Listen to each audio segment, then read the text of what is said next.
Un seul coup de feu retentit, marquant le début d'une mission désespérée. Le mec qui appuie sur la gâchette, c'est Nian. Son regard, froid et inébranlable, est fixé sur sa cible. La balle fait mouche. Un homme bedonnant dans un costume sur mesure, le président Caochu, recule en titubant, une blessure fatale s'épanouissant sur sa poitrine. La panique est éclatée. Les gardes du corps se précipitent vers leur boss à terre, hurlant son nom, incrédules, pendant que d'autres ripostent immédiatement sur l'assassin. Bien que sa mission soit un succès, Nian en paie le prix fort. Une rafale de balles le transperce de part en part. Alors que Nian se vide de son sang, il fixe son ennemi avec satisfaction. Il lâche à ce connard de président que face à la mort, tout le monde est à égalité, et qu'il crèvera des mains d'un moins que rien. Caochu est mort. Toute sa richesse, capable de rivaliser avec des nations entières, n'a pas pu le sauver d'une simple balle. Dans un dernier souffle, Nian déclare que sa vengeance pour ses parents est enfin accomplie.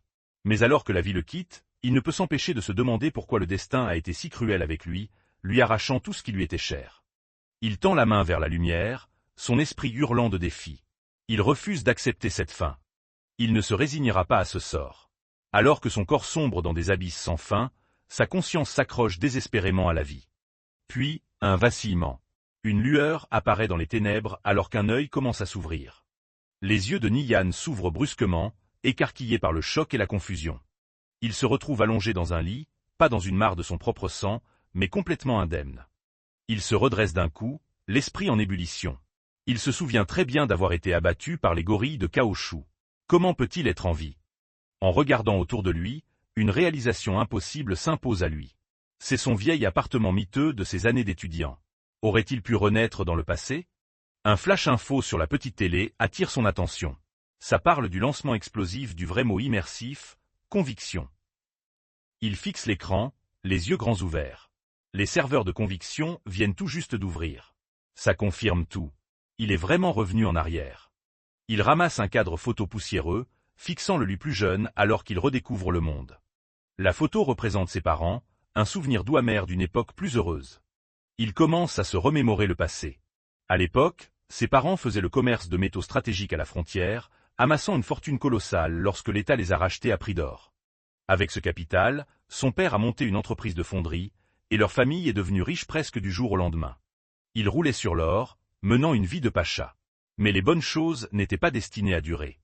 Quand il a eu 25 ans, le Century Financial Group de Caochu a ciblé l'entreprise de son père. Les potes en qui son père avait confiance ont tous été achetés, se retournant contre lui en un clin d'œil. La boîte s'est effondrée et a fait faillite. Son père, incapable de supporter cet échec, s'est suicidé, et sa mère est morte de chagrin peu de temps après. Il s'est retrouvé complètement seul. En regardant son reflet, il admet que ce fric tombé du ciel l'avait rendu flemmard, lui faisant gâcher sa vie. Ce n'est qu'après avoir tout perdu qu'il a choisi de faire une dernière mission suicide pour entraîner ce salopard de Caochu dans sa chute. Mais maintenant, les cieux lui ont accordé une seconde chance. Ses yeux brûlent d'un feu nouveau alors qu'il serre les poings, jurant que cette fois-ci, il ne perdra absolument rien. Il sait exactement par où commencer. Le jeu Conviction était un phénomène intergénérationnel qui allait changer le monde, attirant d'innombrables groupes financiers. C'était la fondation même sur laquelle l'empire de Caochu s'était bâti. Le jeu est rapidement devenu le « second monde » de l'humanité. Et dans sa vie passée, Nian n'était pas un simple joueur. C'était un voleur légendaire de niveau 180. Il attrape son téléphone pour checker la date. On est le 25 juillet 2025. Conviction n'est ouvert que depuis 7 jours. Une vague de soulagement l'envahit, il a encore le temps. C'est l'occasion rêvée pour un comeback. Il calcule qu'à ce stade précoce, le meilleur joueur du classement ne doit être qu'aux alentours du niveau 5. Avec ses souvenirs du futur, rattraper son retard sera un jeu d'enfant. Il se souvient qu'à cette époque, son lui plus jeune avait encore quelques économies. Il check son compte et trouve juste assez d'argent pour se payer un casque de jeu d'entrée de gamme. Sa main se crispe sur sa chemise, ses jointures blanchissent. Il repense à Caochu, l'enfoiré qui a détruit sa famille, et une fureur glaciale s'installe dans son cœur. Animé d'une nouvelle détermination, il s'habille et sort.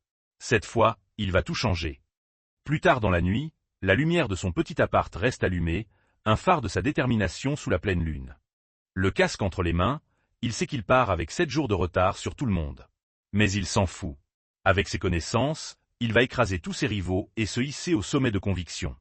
Sans la moindre hésitation, il enfile le casque, prêt à replonger dans ce monde qu'il connaît par cœur. Sa conscience s'efface du monde réel, et une fenêtre système apparaît devant lui. Il entre dans Conviction.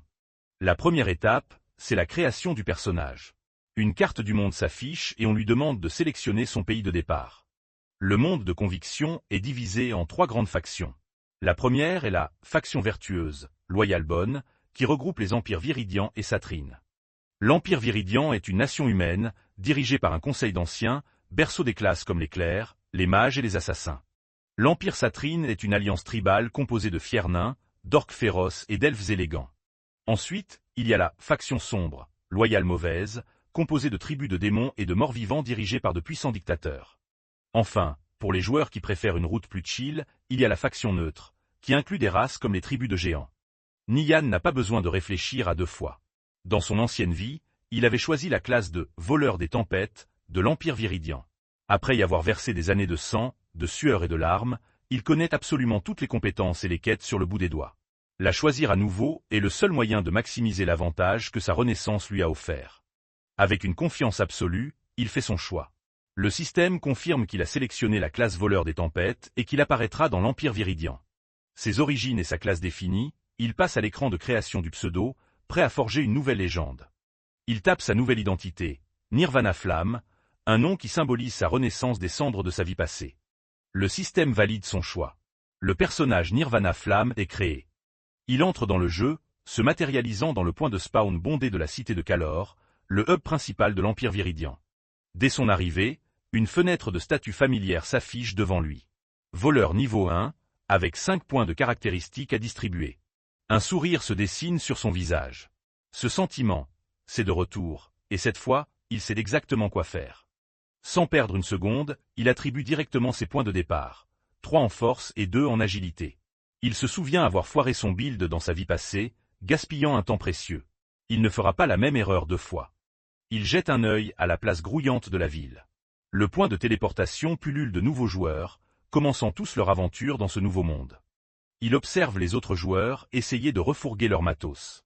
L'un d'eux tente de vendre une dague commune pour 2 pièces de cuivre, prétendant que c'est une énorme amélioration par rapport à l'équipement de départ. Niyan lâche un petit rictus. Il sait pertinemment que cette même dague se vend pour une seule pièce de cuivre dans un village d'à côté. Il se souvient être tombé dans le panneau comme un bleu dans son ancienne vie, mais pas cette fois. Il se rappelle de tout. C'est alors qu'un autre marchand attire son attention. Un paladin de niveau 3 du nom de Flying Stone vend un livre de compétences furtivité, hurlant à tous les voleurs débutants de venir jeter un œil. Les autres nouveaux joueurs râlent sur le prix. 6 cuivres, c'est une vraie fortune pour eux, vu qu'ils sont tous à sec. Mais pour Niyan, c'est une opportunité en or. Il s'approche du stand de Flying Stone et demande le prix. Le paladin sourit de toutes ses dents, confirmant le tarif affiché de 6 cuivres. Le cerveau de Niyan tourne à plein régime. La furtivité est vitale pour l'early game. Avec ça, il peut accéder à un coffre caché dans la zone des chats sauvages, une zone de niveau 5 près de la ville de Thrak. Vu que la plupart des joueurs sont encore bas niveau, le coffre devrait être complètement intact. Avec un sourire confiant, Niyan lui fait une proposition de dingue. Il dit à Flying Stone de lui filer le bouquin gratos, et en échange, il lui balancera un spot de farm secret qui rapporte plus d'une douzaine de livres de furtivité par jour. Flying Stone Void Rouge.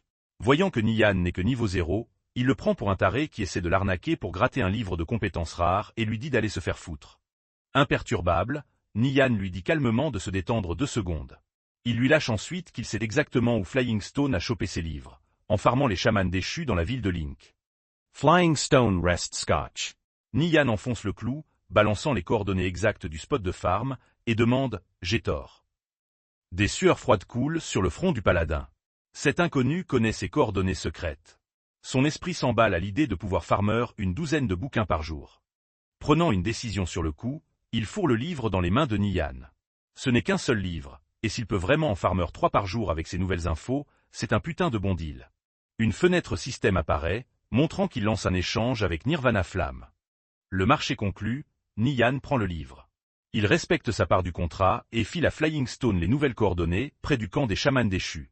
Flying Stone est refait et se prépare à y aller direct. Avant qu'il ne se barre, Niyan lui fait une dernière requête. Les chamans déchus lâchent aussi une compétence appelée « Vision du hibou » et il lui demande de lui envoyer par courrier s'il en tombe une en rab. Le paladin accepte direct, promettant d'envoyer la compétence dès qu'elle tombe si le nouveau spot marche. Il active ensuite sa pierre de foyer pour se téléporter.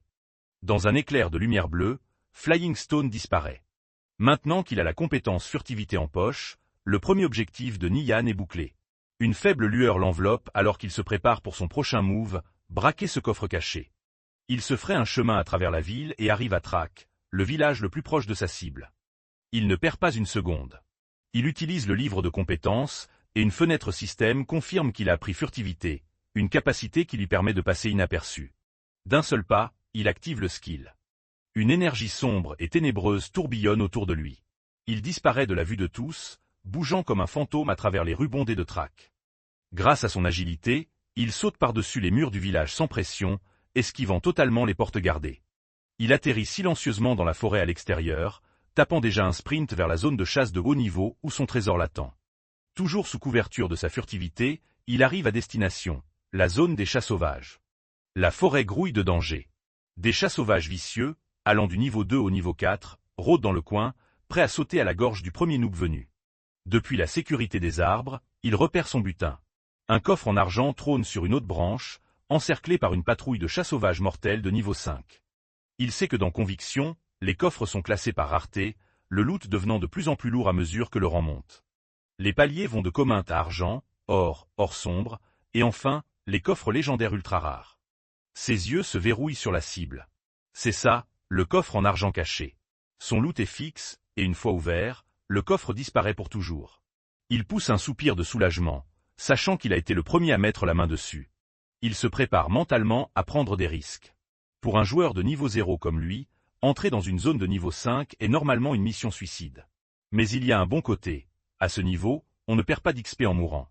N'ayant rien à perdre et tout à gagner, il réactive sa compétence furtivité et se prépare à passer à l'action. Il se faufile dans les broussailles comme un spectre, se frayant prudemment un chemin à travers les chats à l'affût. Il bondit dans les branches de l'arbre ancien, les yeux rivés sur le coffre. Il sait qu'il doit faire vite. La furtivité ne dure que 2 minutes, et ouvrir le coffre prend du temps. Soudain, l'un des chats sauvages en dessous s'arrête, ses yeux rouges luisants sentant que quelque chose cloche. Il bondit, griffant l'air à l'endroit exact où Nian se trouvait une seconde plus tôt.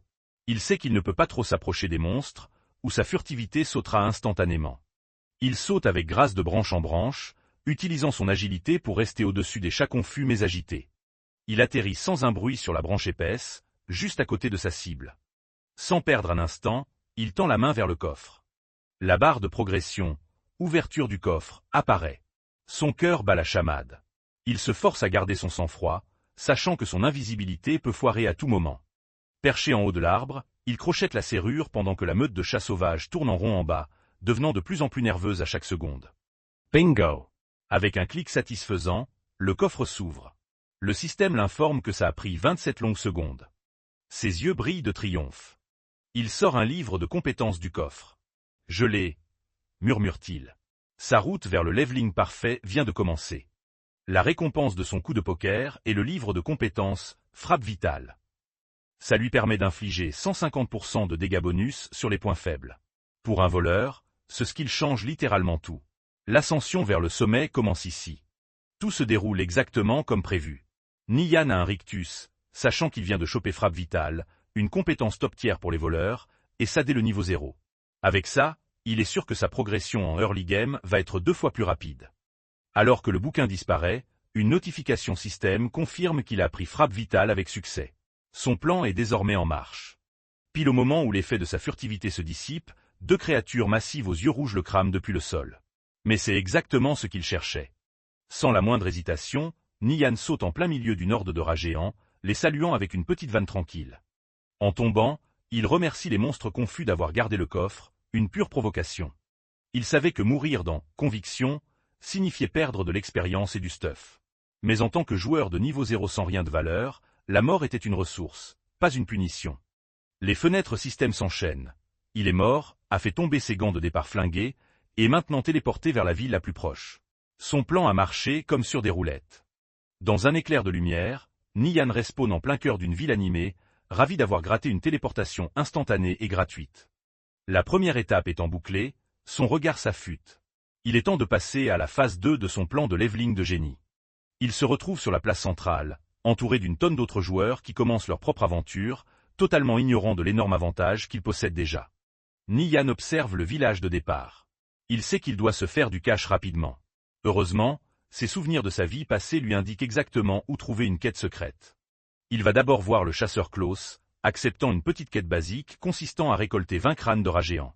Ensuite, il passe voir le fermier End, prenant une autre mission pour buter 50 de ces mêmes rats gris argentés.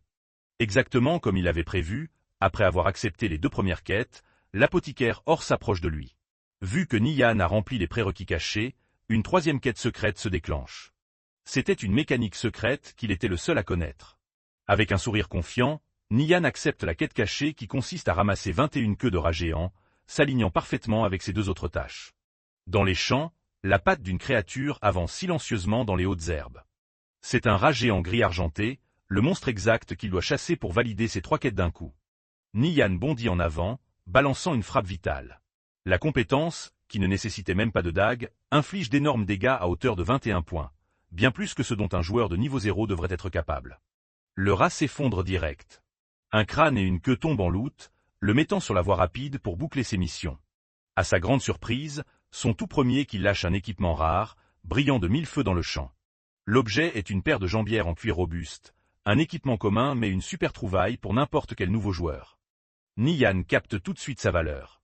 Vendre ses jambières à l'hôtel des ventes lui rapportera les pièces de cuivre supplémentaires dont il a besoin pour la prochaine étape de son plan. Mais sa chasse ne fait que commencer. Bientôt, il se retrouve face non pas à un, mais à toute une meute de rats géants. Il bouge à la vitesse de l'éclair, enchaînant les frappes vitales, fauchant efficacement les monstres un par un. C'est clair que cette session de farm va être pliée en 2 temps 3 mouvements. Son expression est sérieuse et concentrée, comme un vétéran aguerri exécutant sans faille une stratégie bien rodée. Pendant l'heure qui suit, il répète ce massacre sans s'arrêter. 1 heure plus tard, après avoir farmé comme un porc, Nian retourne au village, l'inventaire blindé des objets de quête dont il a besoin.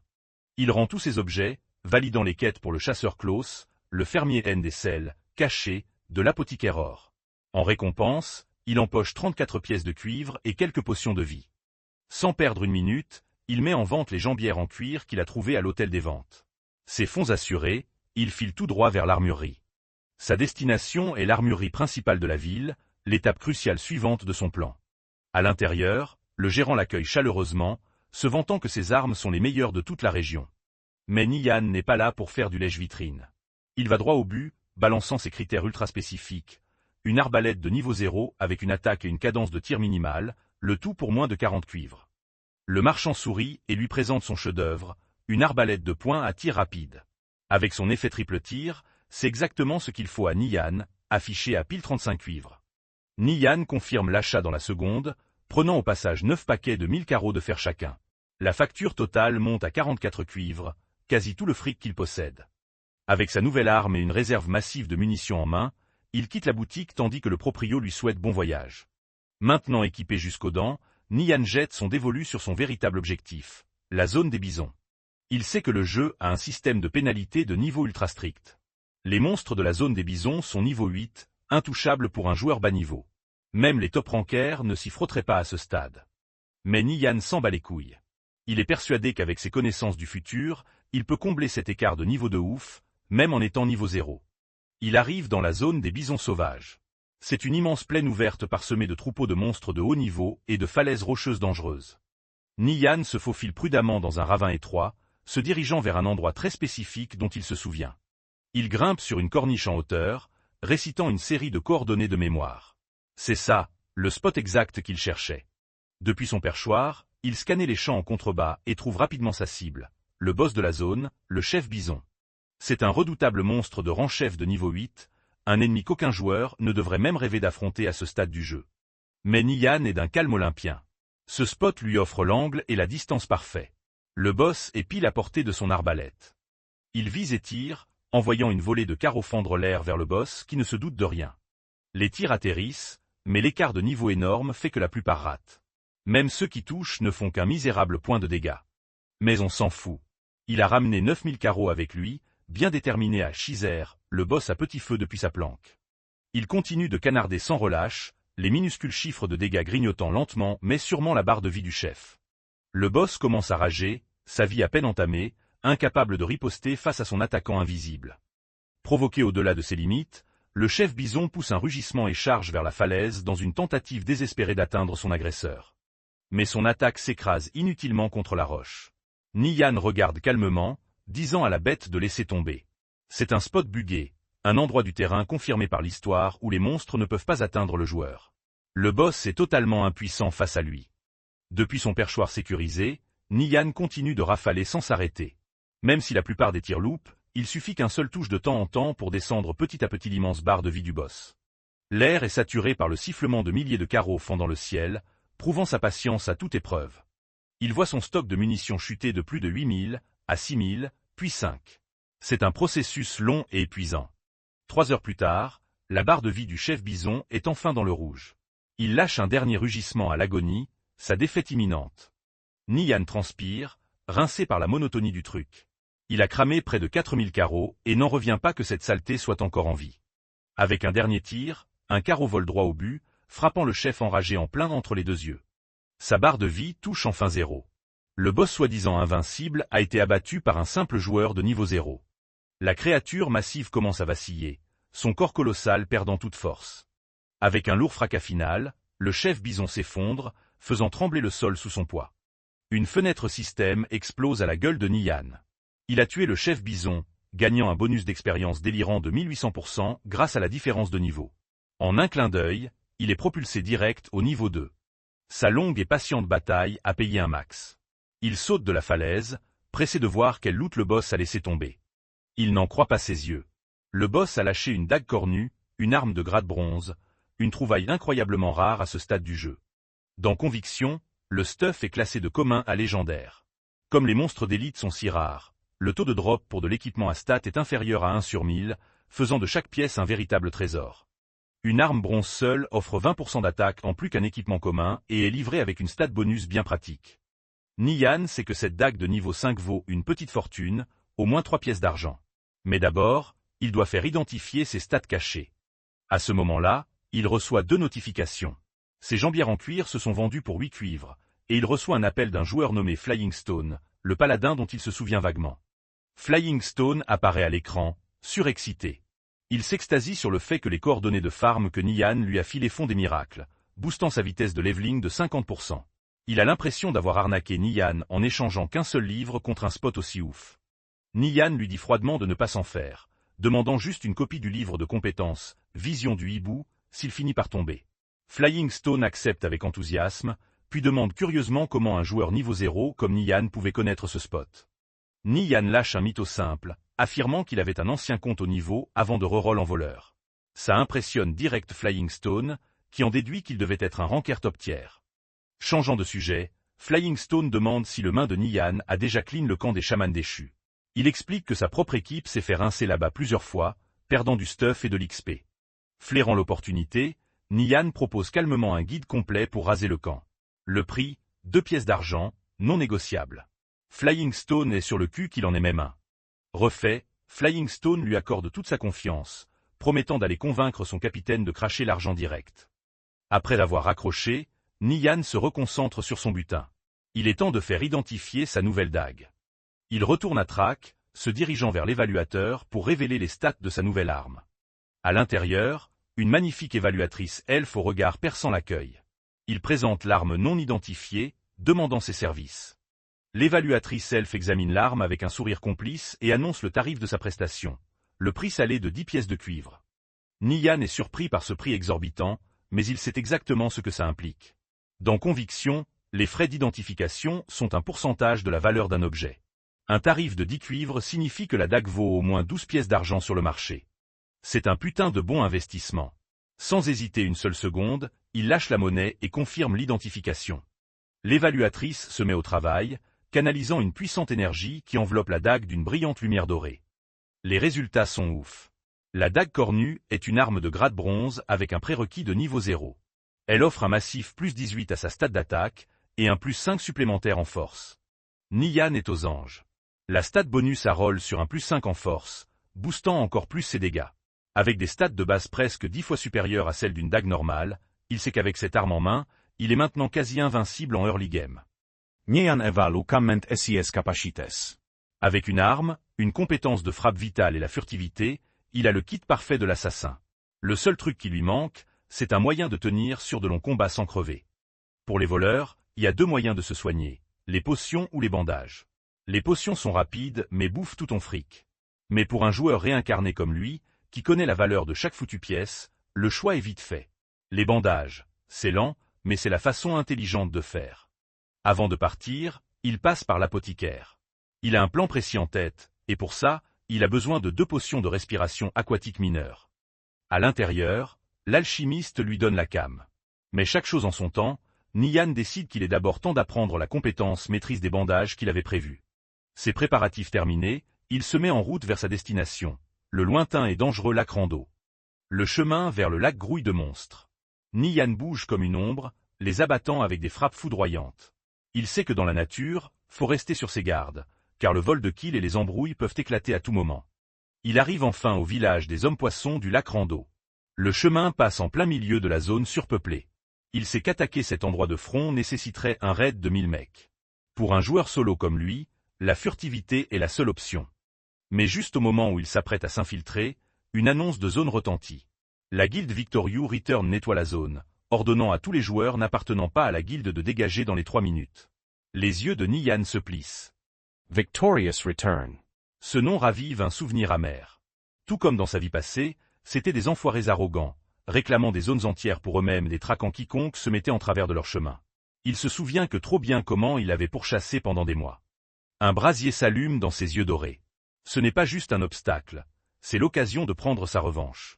Il décide sur le champ qu'il va régler ses comptes avec eux, mec après mec. Au lieu de battre en retraite, Nian active sa compétence de furtivité, son corps se fondant dans les ombres. Il va entrer direct par la porte principale, sans qu'il ne capte rien. Il se déplace silencieusement dans le village, une ombre fantomatique se glissant entre les dangereux gardes hommes-poissons. Soudain, sa furtivité lâche. Une boule de feu explose devant lui, révélant sa position à tout le monde. Il a été grillé. L'explosion le frappe de plein fouet, le repoussant en arrière. Une notification système apparaît. Un autre joueur, Purple Blaze, l'a attaqué, et le mode légitime défense est maintenant activé. Un élémentaliste de Victorious Return s'avance, un sourire suffisant aux lèvres. Il se fout de la gueule de Nian, lui disant de dégager. Voyant qu'il est seul, le mage est persuadé de pouvoir se le faire comme un grand. Nian esquive une autre explosion. Son cerveau tourne à 1000 à l'heure. Face à un mage, il n'y a que 2 options, réduire la distance et attaquer, ou tracer comme un dératé. Mais fuir, c'est pas son genre. Il sait que le sort d'explosion pyrotechnique du mage met 2 secondes à être incanté, largement le temps pour un voleur comme lui de réduire l'écart. Il fonce en avant, prenant son adversaire par surprise.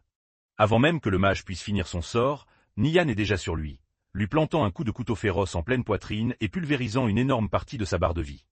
Furieux, le mage riposte, hurlant que ce spot appartient à Victorious Return et que Nian cherche vraiment la merde. Pour tenir Nian à distance, il lâche un nouveau sort, anneau de feu, créant un vortex tourbillonnant de flammes autour de lui. Nian est pris dans le brasier, sa santé fondant rapidement à cause de la chaleur intense. Mais Nian était prêt. Sans sourciller, il claque une potion de récupération mineure, restaurant instantanément une grosse partie de sa vie. C'est le moment qu'il avait prévu. Le mage est sur le cul. Il s'attendait à ce que son adversaire se tire, mais à la place, Nian traverse les flammes et lui place un autre coup net. Le mage hurle de panique, mais c'est trop tard. Nian a brisé ses défenses et est déjà en position pour le coup de grâce.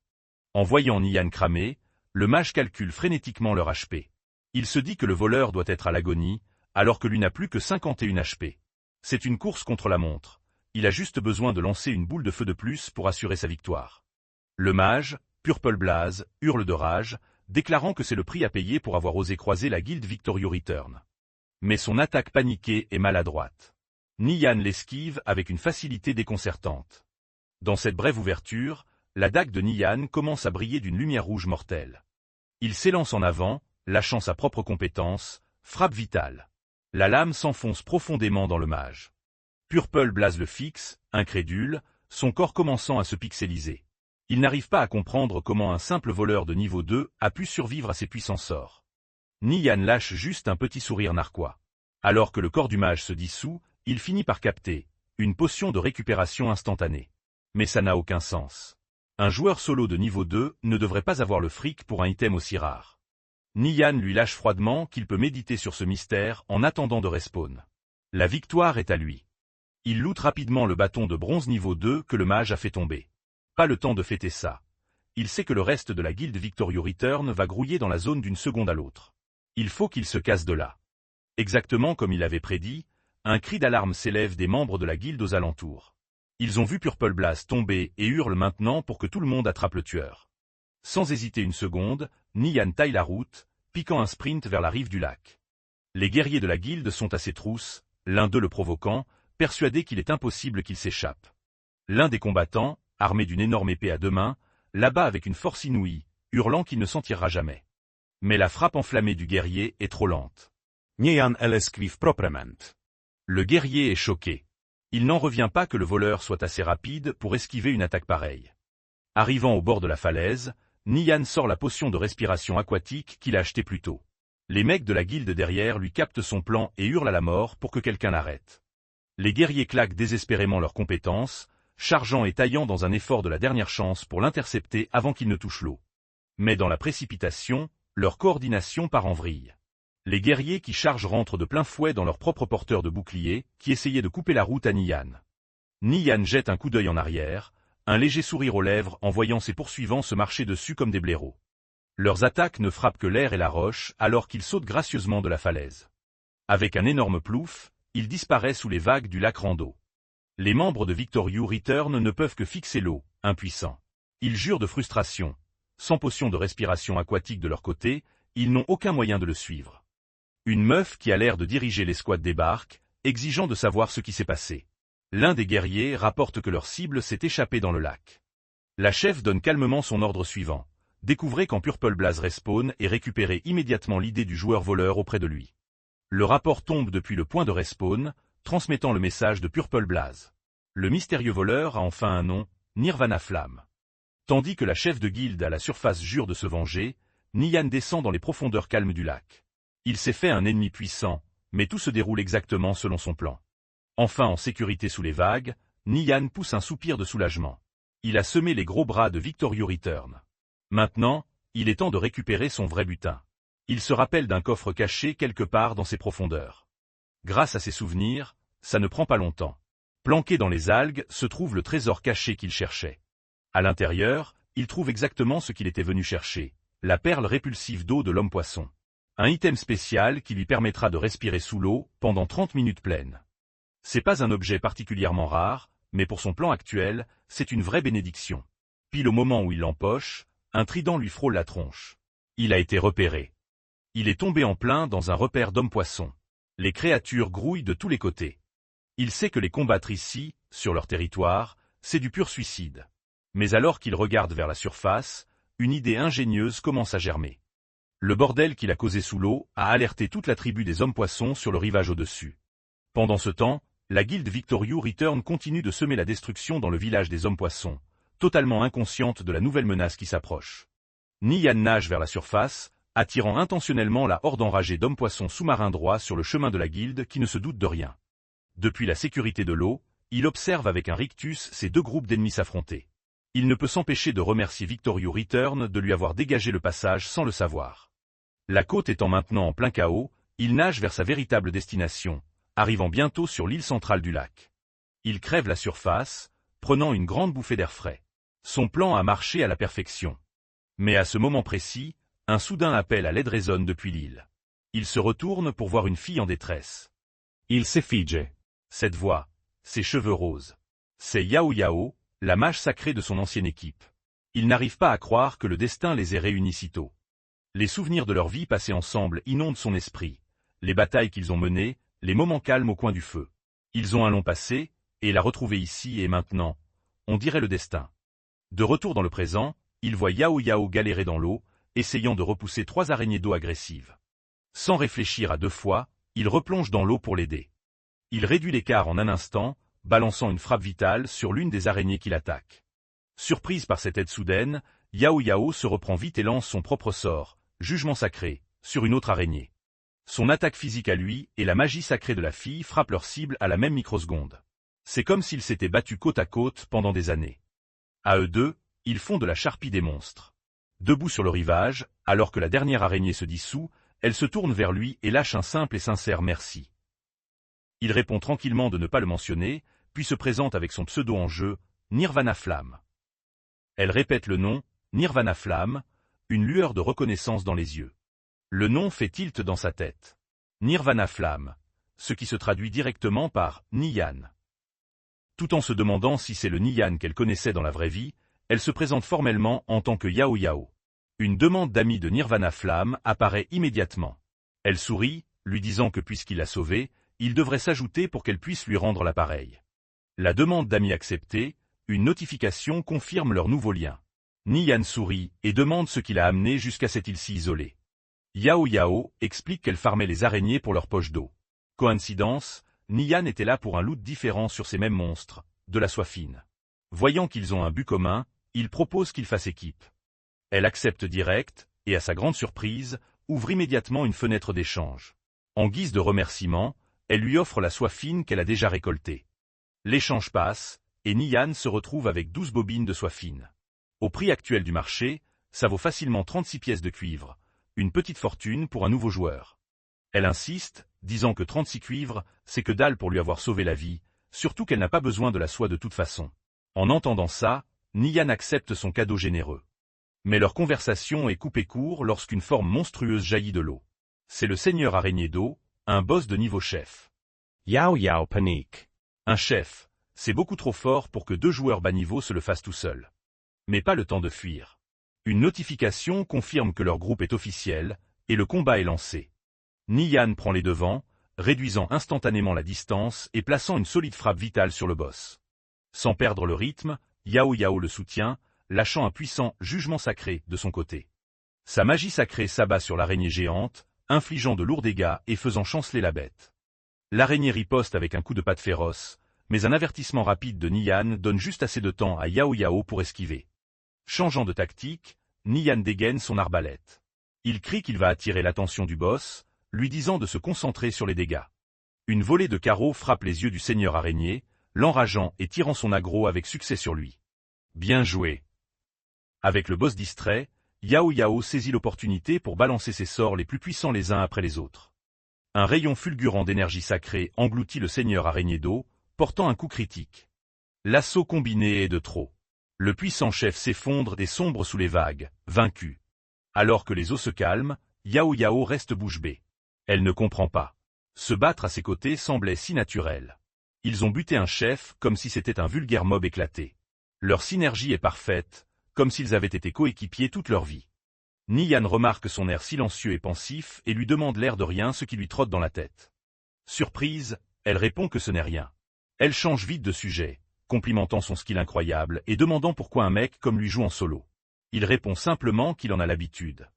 L'entendre dire qu'il est un joueur solo lui donne une idée. Avec un sourire plein d'espoir, elle mentionne que son groupe se prépare à Raider la forêt des Tréants et l'invite à se joindre à eux. Niyan se renseigne sur les tanks de leur équipe, voulant connaître leurs stats exacts. Yao Yao lui explique qu'ils en ont 2 avec 53 de défense et 230 PV. Il lui répond que ce n'est pas suffisant. Le boss a une chance de coup critique caché qui one-shotera n'importe qui ayant moins de 60 en défense. Yao Yao est stupéfaite. Elle n'a jamais entendu personne parler d'une chance de coup critique venant du roi des Tréants. Elle avoue qu'obtenir un équipement de rang bronze pour atteindre 60 de défense est juste trop difficile pour le moment. Niyan propose une autre solution. Il prend la relève en tant que commandant de l'équipe. Yao Yao accepte d'essayer de convaincre les autres, même si c'est loin d'être gagné. Le boss s'effondre, et Niyan s'approche pour inspecter le butin. Il sort des gantelets en soie fine, la surprenant avec sa compétence d'évaluation de haut niveau. Comme il s'agit d'un équipement de mage de rang bronze, il les lui remet directement. Le boss a également lâché un livre de compétences rares pour voleurs appelé Assassinat. Niyan garde le livre de compétences et la soie pour lui. Yao Yao est ravi de la récolte, ne faisant même pas semblant d'être poli en prenant l'équipement. Soudain, un message système apparaît, le serveur ferme pour maintenance dans 3 minutes. Elle lui fait un signe de la main, promettant de le revoir la prochaine fois. Niyan se déconnecte alors que son personnage se dissout en pixels. Il se réveille dans sa chambre, réalisant que c'est déjà le matin du 2e jour. Il décide que, bien qu'il monte en niveau dans le jeu, son vrai corps doit aussi rester en forme. Il sait que Kaoshu aura des gardes du corps, donc il ne peut pas se permettre d'être faible cette fois-ci. Il sort pour aller courir dans les rues de la ville. Soudain, un camion fait crisser ses pneus juste devant lui. L'impact l'envoie rouler sur le trottoir.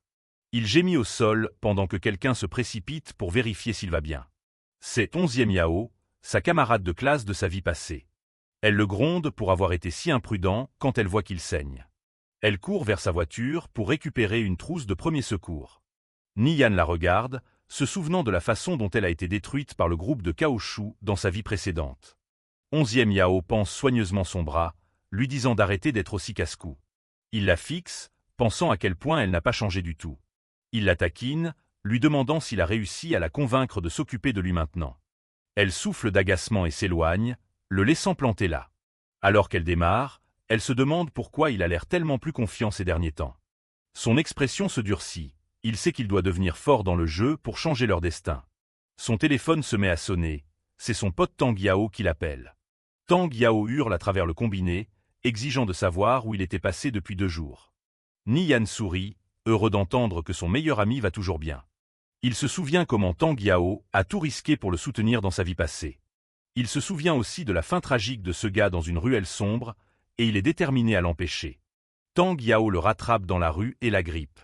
Tang Yao lui demande s'il joue au nouveau jeu, et Niyan révèle qu'il est déjà un voleur de niveau 2. Tang Yao se vante d'être un mage de niveau 3 et le traîne vers le PK Bar. Le PK Bar est un club de divertissement où les joueurs peuvent parier sur leurs propres matchs. Ici, les matchs compétitifs sont toujours personnels, les joueurs pariant du matos de haut niveau ou du cash à chaque manche. Wekai se fout de la gueule de Tang Yao quand il entre, lui demandant s'il est revenu pour lâcher encore plus de fric. Il pose son regard sur Niyan, avec un sourire en coin, se demandant si la dernière raclée ne lui a pas suffi comme leçon. Tang Yao passe un bras autour de son pote, lui disant de ne pas s'en faire puisqu'il est là pour le protéger. Wekai trouve étrange le calme de Niyan aujourd'hui, se demandant si le gamin a enfin trouvé un peu de courage. Tang Yao dit au groupe de la fermer et d'aller aux capsules. La mise est de 200 par manche. L'écran du match s'illumine, le mage des arcanes de Tang Yao contre le berserker de Wekai. Niyan sait que c'est un très mauvais match-up pour un mage, surtout contre un berserker avec une compétence de charge. La carte est une vaste plaine dégagée, rendant presque impossible pour Tang Yao d'esquiver ou de trouver une couverture. Shifeng s'approche de Niyan, le provoquant sur la série de défaites de son pote et lui suggérant de faire une partie aussi. Niyan accepte, mais met les choses au clair. Ça ne l'intéresse pas à moins de jouer pour un vrai pari. Shifeng s'échauffe, mettant l'intégralité de ses 700 sur la table pour un seul match. L'écran se met à jour pour le duel suivant.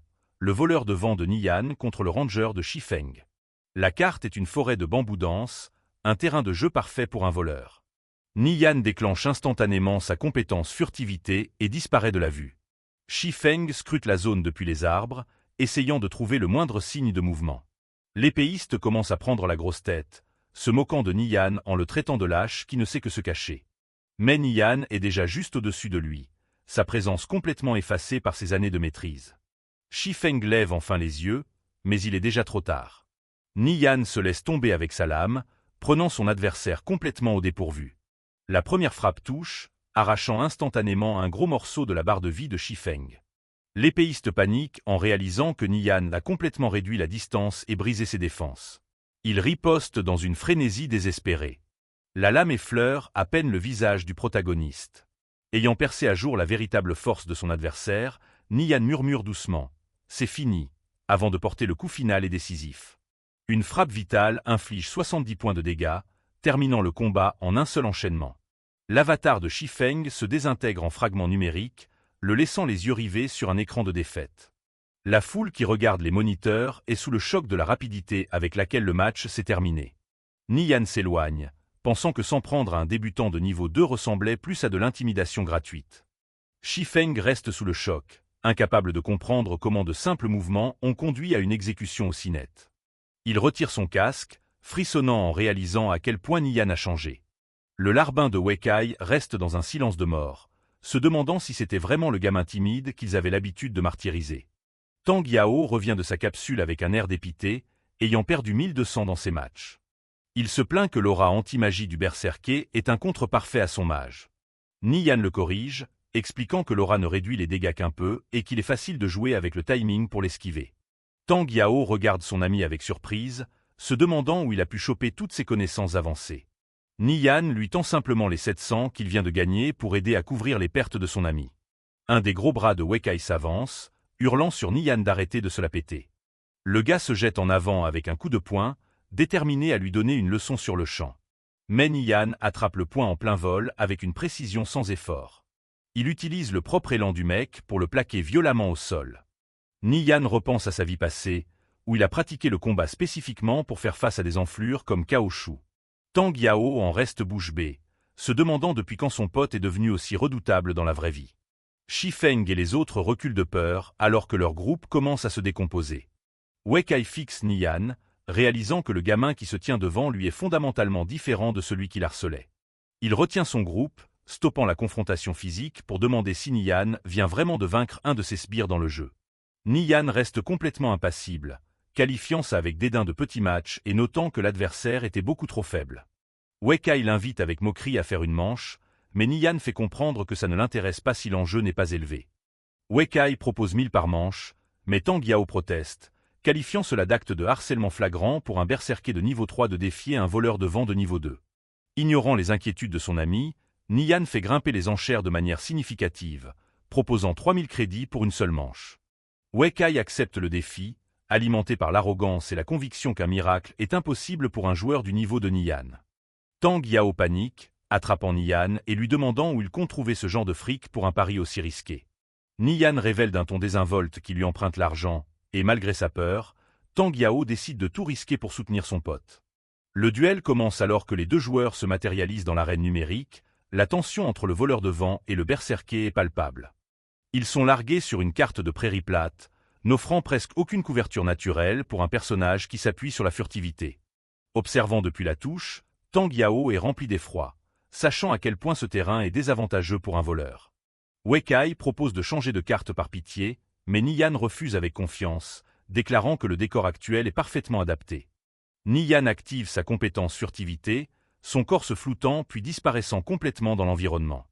Wei Kai se tient prêt au milieu du champ ouvert, ses yeux balayant les herbes oscillantes à la recherche du moindre indice sur la position de son adversaire.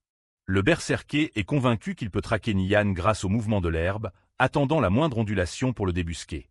Soudain, une forte rafale de vent balaie la plaine, masquant le son et les mouvements de tout le reste sur le terrain. Nian bouge avec le vent, utilisant la perturbation naturelle pour cacher parfaitement ses traces au berserker qui le cherche. Wei Kai commence à transpirer alors que le vent se lève, réalisant qu'il a complètement perdu la trace de l'endroit où Nian pourrait être. Il frappe à l'aveugle, espérant toucher le voleur invisible, mais son épée ne fend que le vide.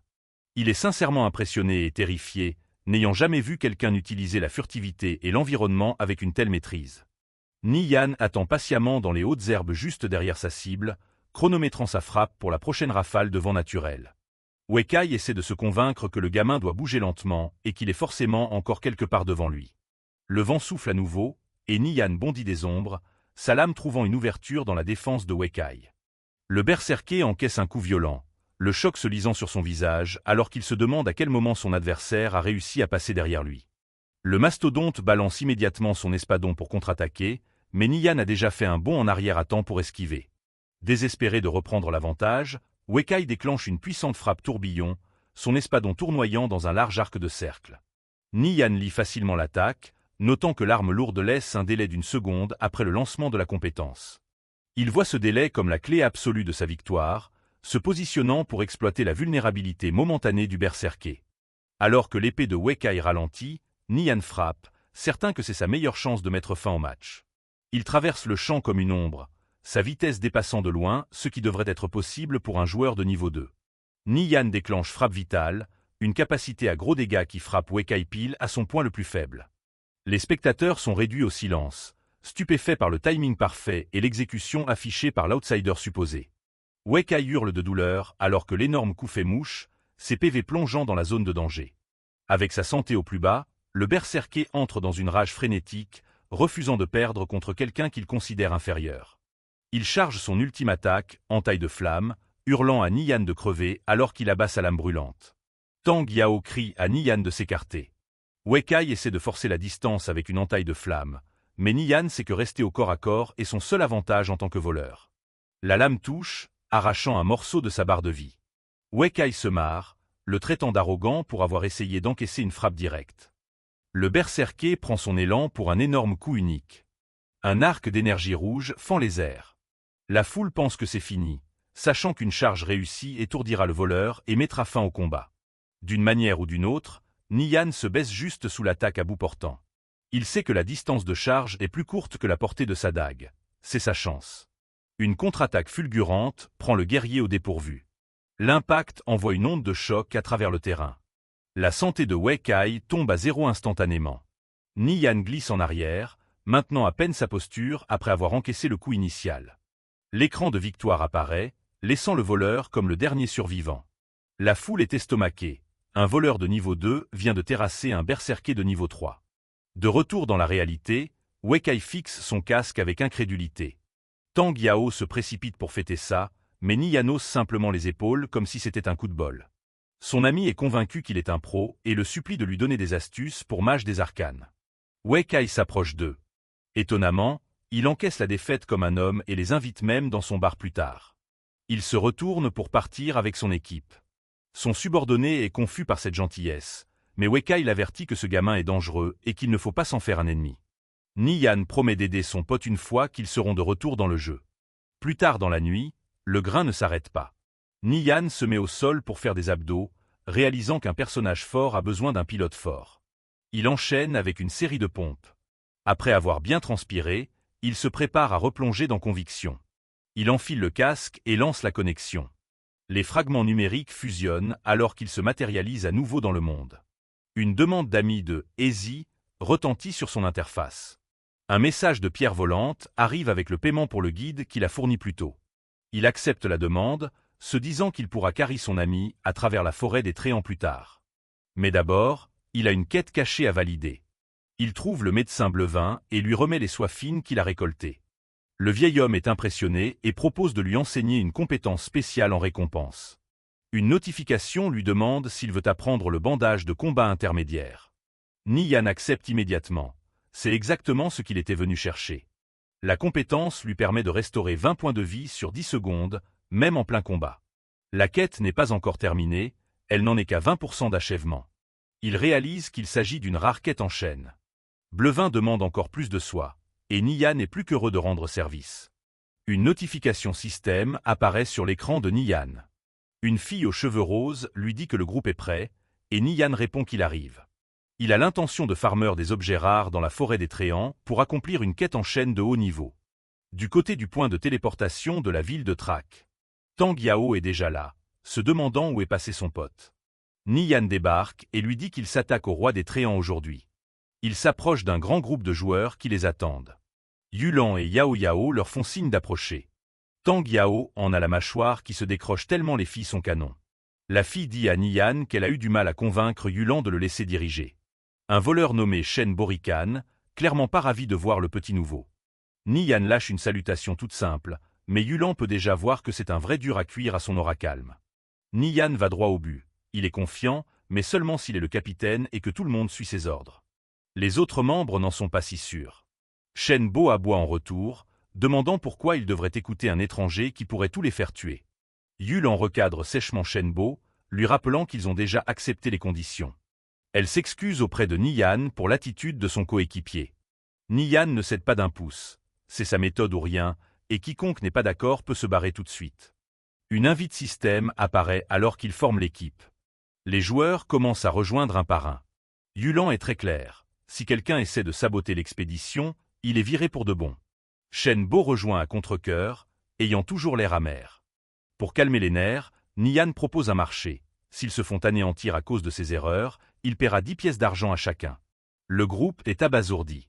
10 pièces d'argent, c'est une fortune monumentale à leur niveau. Yulan et Yao Yao sont impressionnés par son audace. Nian lance les préparatifs en demandant à chacun de donner son nom et ses stats. Un guerrier bien tanky fait son rapport en premier.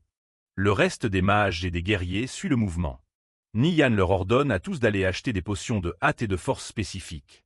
Les mages commencent à se plaindre du coup, craignant de ne même pas rentrer dans leurs frais. Shen Bo se fout de lui, disant qu'acheter toutes ces potions n'est qu'un gaspillage d'argent. Tang Yao riposte, proposant de lui prêter de la thune s'il est trop fauché pour se les payer. Les deux commencent à s'engueuler violemment. Yao Yao demande s'ils ont vraiment besoin de tout ça pour une run normale, mais Nian lui dit juste de lui faire confiance.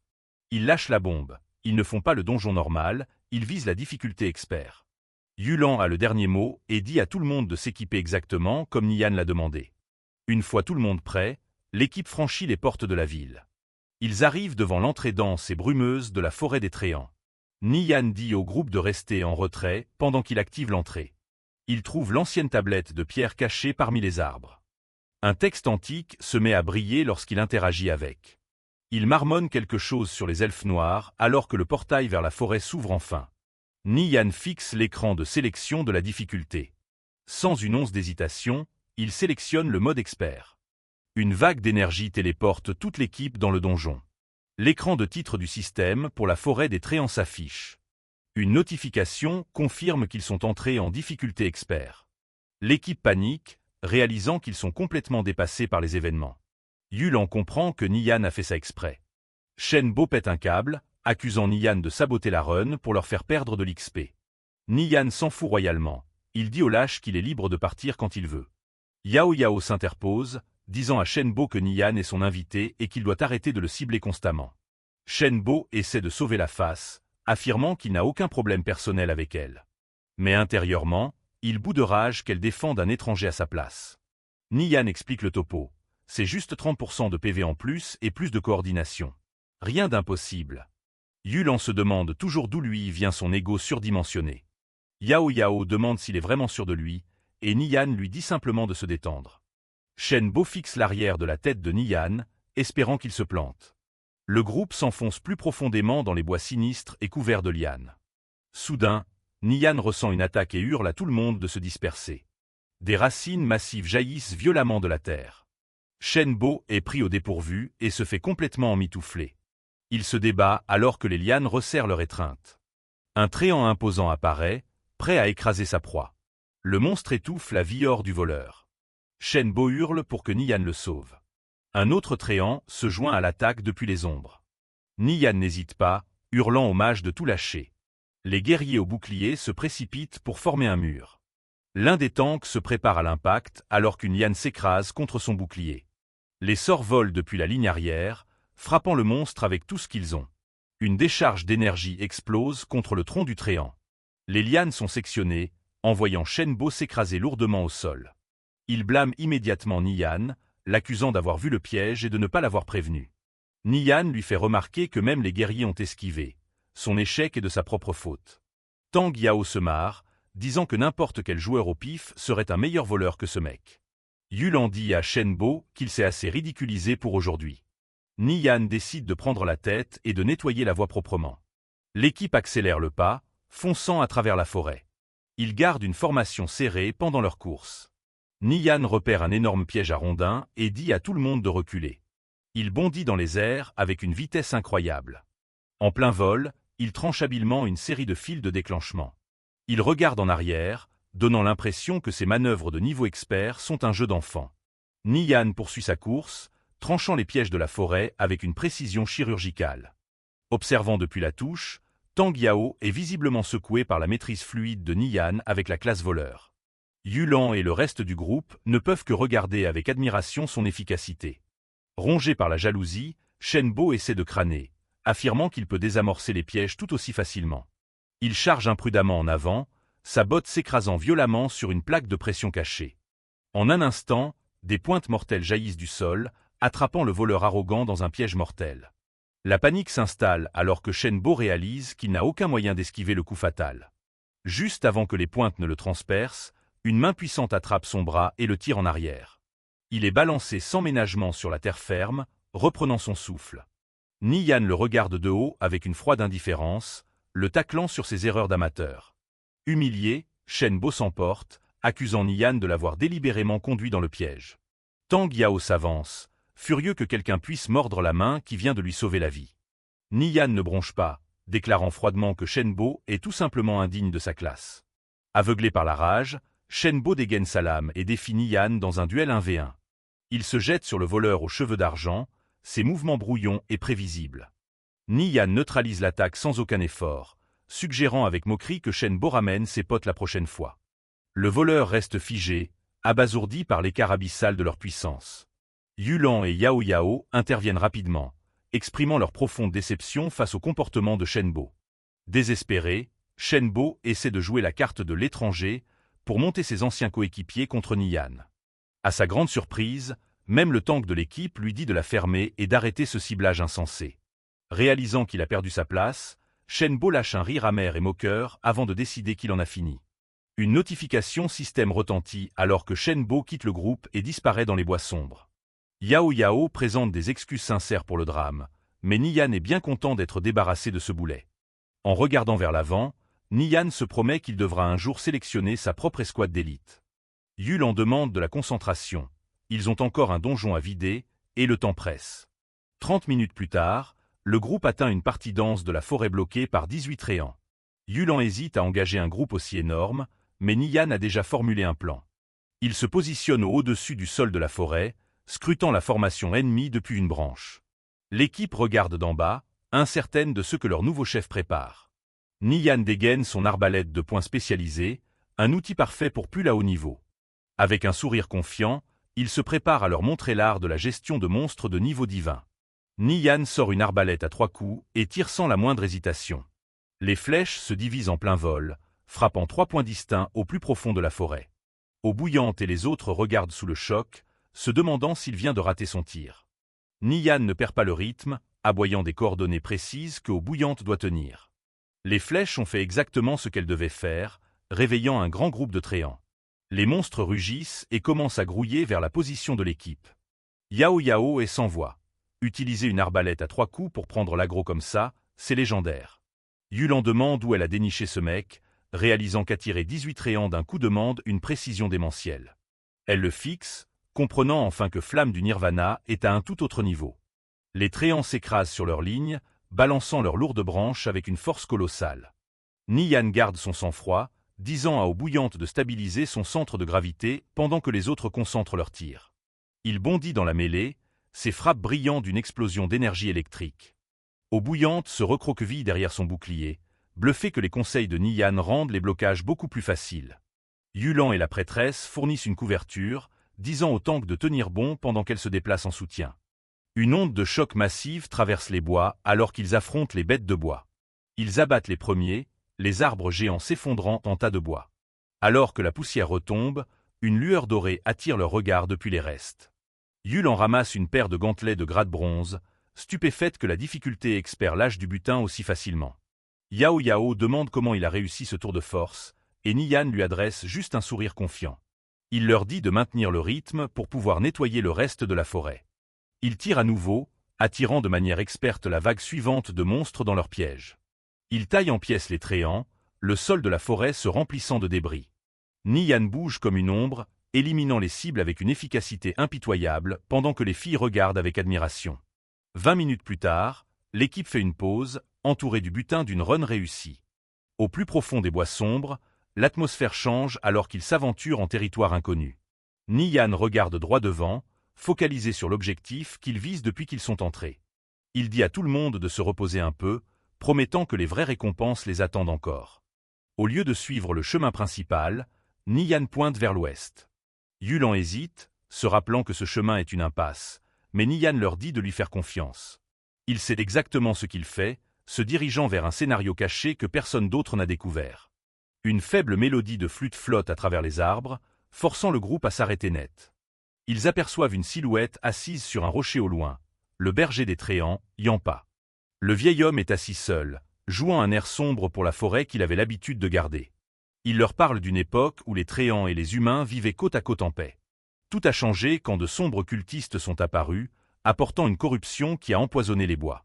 Les tréants ont perdu l'esprit, se transformant en tueurs décérébrés qui ont massacré tous ceux qui croisaient leur route. Le Conseil des Anciens a fini par intervenir, planifiant une croisade pour arrêter le roi des tréants. Yampa les avertit de partir avant la nuit, quand les monstres deviendront encore plus puissants. Nian s'incline respectueusement, expliquant qu'ils sont ici pour abattre les tréants et restaurer l'ordre. Le visage du vieil homme se crispe de rage alors qu'il mentionne les bêtes qui lui ont volé sa flûte. Yulan et Yao Yao n'en croient pas leurs yeux. Il est vraiment en train de déclencher une quête cachée. Tang Yao regarde son pote avec incrédulité, se demandant quand Nian est devenu un tel monstre à ce jeu. Nian explique que déclencher cette quête cachée est leur seule chance d'abattre le roi des tréants de grade expert. Yampa est choqué que le jeune voleur ait réellement repéré les elfes noirs qui ont causé tout ce chaos. Le vieux berger leur remet de la poudre d'apparition, leur disant qu'ils doivent récupérer sa flûte volée. C'est un consommable spécialisé qui révèle tous les ennemis cachés dans la zone immédiate. Avec cet objet spécial en main, Nian fait signe au reste de l'équipe de le suivre. Il s'agrippe à une épaisse liane pour entamer sa descente dans le ravin en contrebas. Il glisse avec aisance, ouvrant la voie dans les ténèbres. Yao Yao demande s'il peut vraiment traquer ces elfes, et il est sûr à 100% qu'il le peut. La forêt morte se dresse sous une lune pleine et froide alors que l'équipe s'enfonce plus profondément dans l'inconnu.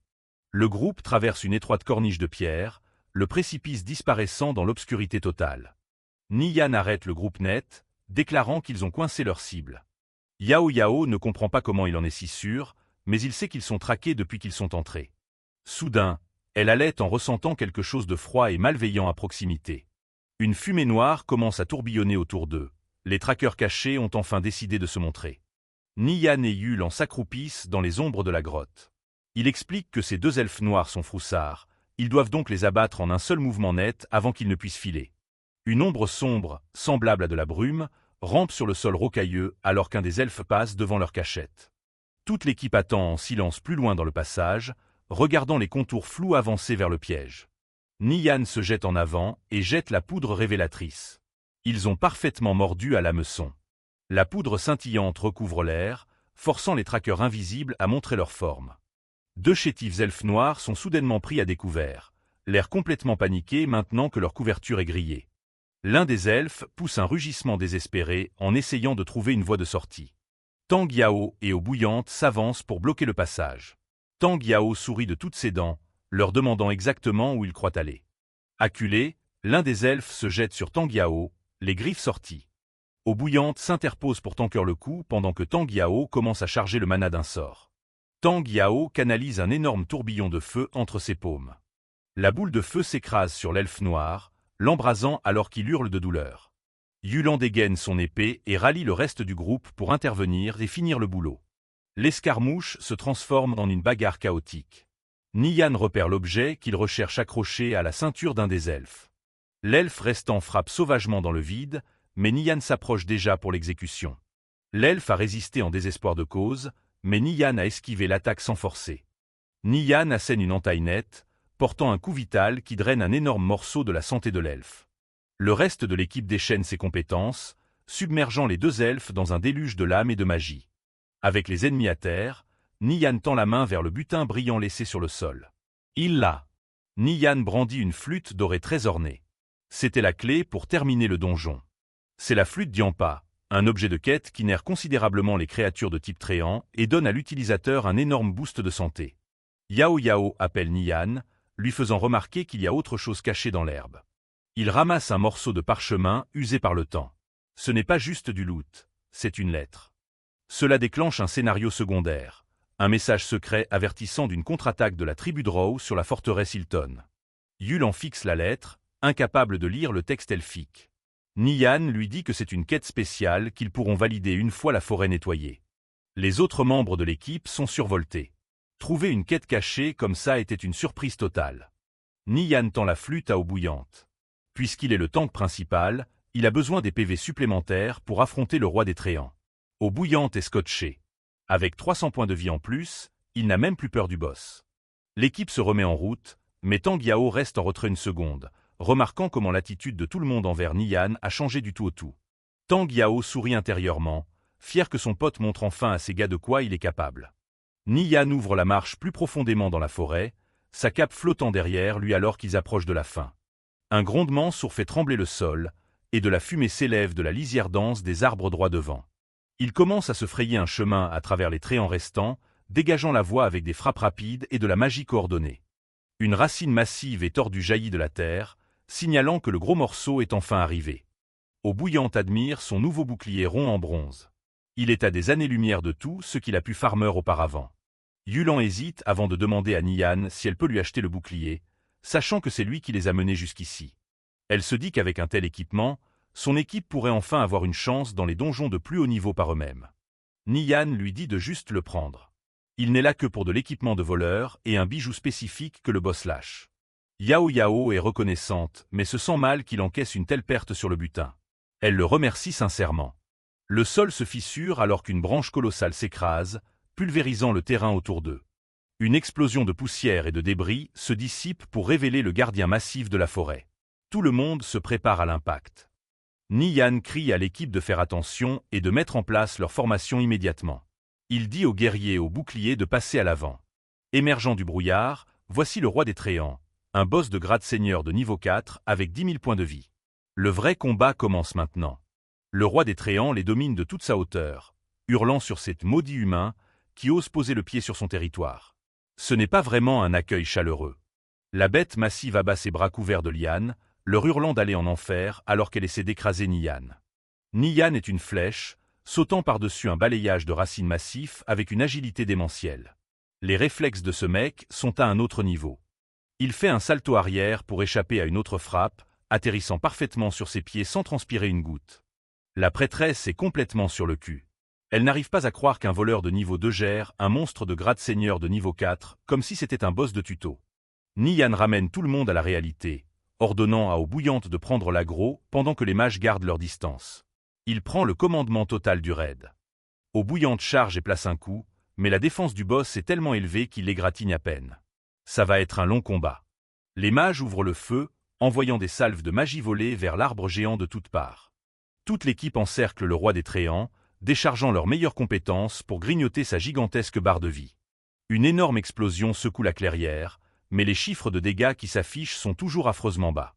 Le feu et la fumée remplissent l'air alors que l'équipe pousse son offensive aussi fort qu'elle le peut. Le boss riposte avec un coup lourd qui fait plonger la santé de Eau Bouillante. Nian lui hurle d'utiliser la flûte tout de suite. Eau Bouillante parvient à souffler dans la flûte au milieu du chaos, espérant que le buff est aussi bon que Nian l'a prétendu. La magie de la flûte s'active, entourant le roi des Tréants d'une aura verte qui réduit ses stats de moitié. Maintenant, ils ont une vraie chance de s'en sortir. Nian ordonne aux mages de se concentrer strictement sur les sorts de feu. Il sait que le boss a une résistance massive à la glace, donc tout le reste n'est qu'un gaspillage de mana. Tang Yao s'avance avec un sourire crâneur. Les sorts de feu, c'est sa spécialité, et il est prêt à transformer cet arbre en petit bois. Nian prend la prêtresse à part pour vérifier si elle a la compétence dissipation. Elle est un peu tremblante, mais hoche la tête pour dire que oui. Il la prévient que le boss est sur le point d'utiliser un sort de peur. Si Eau Bouillante est touchée, elle doit le purifier à la seconde exacte où ça arrive. Nian lui dit de se détendre et d'attendre son signal. Il a le timing parfait en tête. Le roi des Tréants libère une vague d'énergie vert sombre. C'est le sort de peur, et il frappe la ligne de front comme un mur physique. Eau Bouillante est salement touchée, ses mouvements se saccadent alors que le contrôle de foule prend effet. Nian hurle pour la purification. La prêtresse canalise son bâton, libérant un éclat de lumière dorée pour briser la malédiction. Eau Bouillante reprend ses esprits instantanément, levant son bouclier juste à temps. Nian la félicite pour cette purification parfaite. La prêtresse est sincèrement surprise et soulagée d'avoir réussi à le faire sous une telle pression. L'équipe redouble d'efforts dans l'attaque, frappant le boss avec tout ce qu'elle a. Le roi des Tréants pousse un rugissement à faire trembler la terre alors que sa santé tombe en dessous des 3000. Il commence à douiller maintenant. Le boss prend une teinte sombre et menaçante alors qu'il entre dans sa phase d'enragé. Nian avertit tout le monde de se préparer. Ça va devenir moche. Yul en grince des dents, choqué que ce truc ait même une mécanique d'enragé. Elle n'était pas préparée à ce que le boss devienne plus rapide et plus fort. Nian aboie des ordres à Eau Bouillante pour qu'il passe en posture totalement défensive. Il doit survivre aux prochaines secondes à tout prix. Il dit aux soigneurs de commencer à s'enfiler leurs potions de mana et de spammer les soins sans arrêt. Ils ne peuvent pas laisser la vie du tank baisser une seule seconde. Les mages et les prêtres tournent à plein régime, leurs mains brillant alors qu'ils vident chaque once de mana pour garder le raid en vie. Le roi des Tréants s'écrase sur le bouclier de Eau Bouillante avec un coup destructeur qui le repousse presque. Eau Bouillante tient à peine le coup, ses bras tremblants sous la violence brute de l'attaque. Il ne sait pas combien de temps encore il pourra tanker ça. Des vagues de magie de guérison le recouvrent, empêchant sa barre de vie de tomber à zéro à un cheveu près. Il s'ancre dans le sol et bloque un autre balayage massif, l'impact résonnant à travers la clairière. Eau Bouillante réalise que sans les soins parfaits et cette flûte, il serait mort il y a 3 attaques de ça. Il descend cul sec une potion de santé, comprenant enfin pourquoi Nian avait insisté pour qu'il fasse le plein de provisions avant d'entrer. Le roi des Tréants, enragé, rassemble sa puissance pour une dernière rafale d'attaque désespérée. Le sol se fracasse alors que les racines du boss s'abattent, Mais le tank est toujours debout au milieu des débris. Nian lance l'appel pour le push final. Le boss est aux portes de la mort, et il leur faut juste un bon burst pour l'achever. Yulan et les autres combattants de mêlée déchaînent leurs compétences les plus puissantes, entaille de lumière sacrée, et frappe héroïque, touchant en même temps. Une déferlante aveuglante de magie s'écrase sur le roi des Tréants, alors que toute l'équipe déverse la moindre goutte de sa puissance. C'est le moment de vérité. Nian se jette en avant pour le coup de grâce, sa lame rayonnant d'une énergie létale. C'est le moment pour lequel ils ont bossé. Le roi des Tréants est complètement exposé, sa forme colossale incapable de se défendre contre la frappe fulgurante du voleur. Frappe Vitali. Nian enfonce sa lame, infligeant un coup de grâce massif qui vide enfin la barre de vie du boss. Le seigneur des arbres géants pousse un ultime rugissement d'agonie alors qu'il commence à s'effondrer de l'intérieur. Dans une explosion spectaculaire de lumière verte et de bois brisé, le roi des Tréants est enfin vaincu. Un lourd silence tombe sur la clairière alors que la fumée se dissipe. L'équipe reste sous le choc, ayant du mal à réaliser qu'ils viennent de tomber un boss de donjon expert. Yao Yao et les autres sont essoufflés. Elle n'aurait jamais cru que ce groupe de briques et de bros puisse vraiment arracher une victoire contre un ennemi de grade seigneur. Eau bouillante et la prêtresse couvrent déjà Nian d'éloges. Ils savent qu'il se serait fait raser 10 fois de suite sans son shot-calling parfait. Des faisceaux de lumière dorée descendent alors que la récompense d'XP massive frappe le groupe. Les niveaux de tout le monde font un bond après avoir abattu un boss aussi puissant. Nian ignore la célébration un instant, marchant vers le butin chatoyant laissé dans le sillage du boss. Il l'a enfin trouvé. Il soulève une pierre précieuse ambrée qui lui, le joyau de chute plumeuse. Tous ces efforts et toute cette planification en valaient la peine juste pour ce drop légendaire. Un accessoire de qualité hors sombre sans condition de niveau? C'est le saint graal pour un voleur, offrant des boosts de stats de dingue et un effet unique de réduction de poids. Nian vient de décrocher le jackpot.